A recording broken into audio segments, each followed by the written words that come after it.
Cher Moumina, salam alaikum wa rahmatullah. Comment vas-tu? J'espère très bien, Inch'Allah. Et nous voilà avec le 13e épisode, un nouvel épisode de cette course des cœurs vers leur Seigneur durant Ramadan, walillahi alhamd. Qu'Allah nous regroupe toujours autour de sa parole, qu'il nous guide vers ce qu'il aime et agrée et accepte les meilleurs de nos actions et de nos doigts. Durant ce podcast, nous allons voir ensemble comment la tazkiya peut éduquer et purifier l'âme et l'élever au degré de la consécration, al-ikhlas. Le prophète sallallahu alayhi wa sallam veillait à purifier ses compagnons des passions et à les élever à travers les degrés de la foi vers les meilleures œuvres.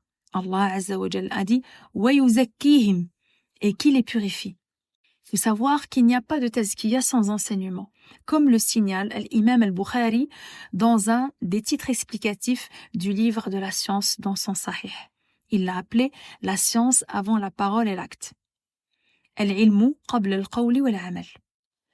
Al-tazkiya, chère Moumina, est une éducation et un développement des vertus du bien et de la foi en l'individu, afin que son cœur soit purement dévoué à Allah azza wa jalla, seul.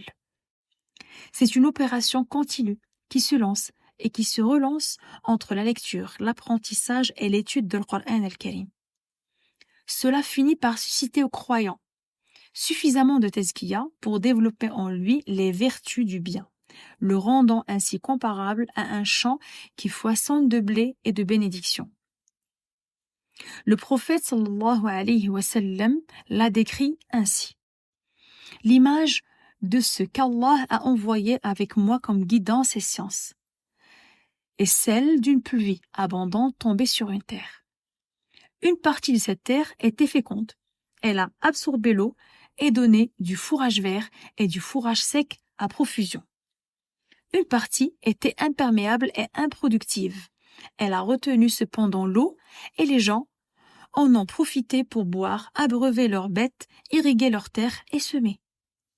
Enfin, une partie était plate.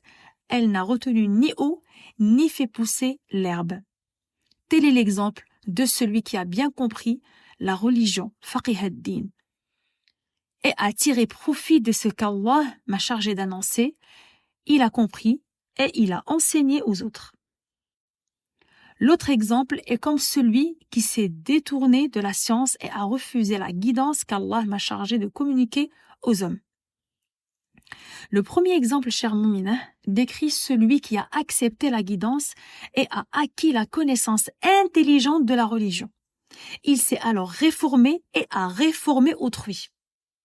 C'est-à-dire comme la terre féconde qui a absorbé de l'eau, à savoir le Coran, et a donné du fourrage à profusion, parce qu'elle a compris la religion et tiré profit de ce qu'Allah subhanahu wa ta'ala a chargé le prophète sallallahu alayhi wa sallam d'annoncer.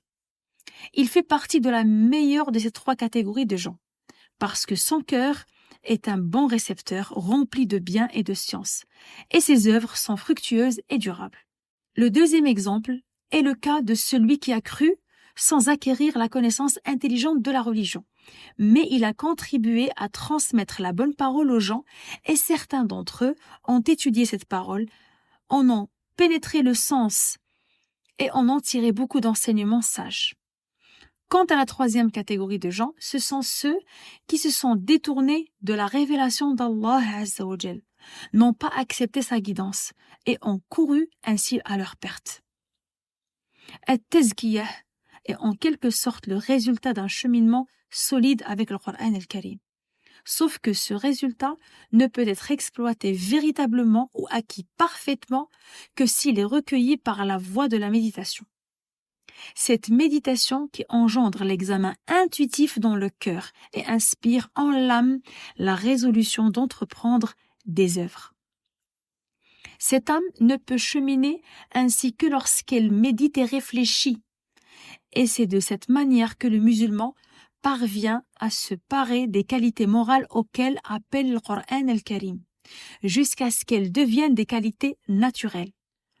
Un stage récurrent, un entraînement récurrent.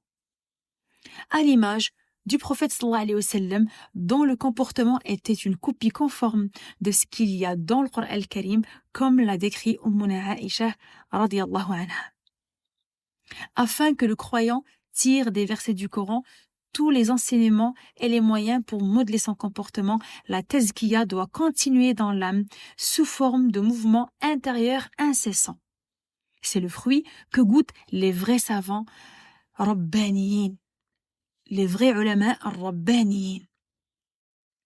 Le Coran a fait de l'éducation et de la purification de l'âme l'un de ses objectifs principaux.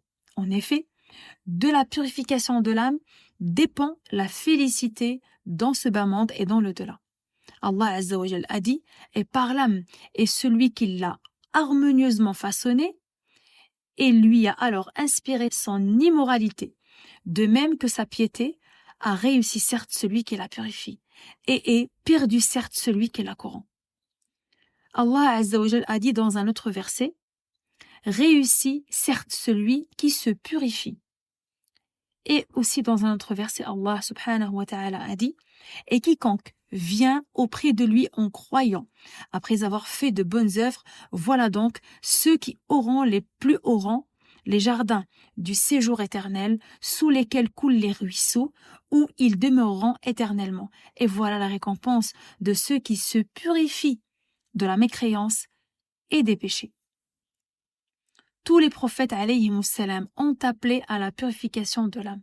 Moussa alayhi salam a dit à Pharaon « Voudrais-tu te purifier et que je te guide vers ton Seigneur afin que tu le craignes ?» Donc, chers mouminah, la purification de l'âme constitue une branche essentielle du message de Sayyidina Muhammad alayhi salatu wassalam. Allah subhanahu wa ta'ala dit en évoquant l'imploration de Ibrahim et de Ismaïl alayhimus salam. Notre Seigneur envoie l'un des leurs comme messager parmi eux pour leur réciter tes versets, leur enseigner le livre et la sagesse et les purifier, car c'est toi, certes, le puissant, le sage. Allah Azza wa Jal a exaucé ce vœu en disant « Ainsi, nous avons envoyé parmi vous un messager de chez vous qui vous récite nos versets. Vous purifie, vous enseigne le livre et la sagesse et vous enseigne ce que vous ne saviez pas. » Le terme arabe tazkiya correspond à deux sens, la purification et le développement. C'est pourquoi la mission du prophète sallallahu alayhi wa sallam est composée de deux axes.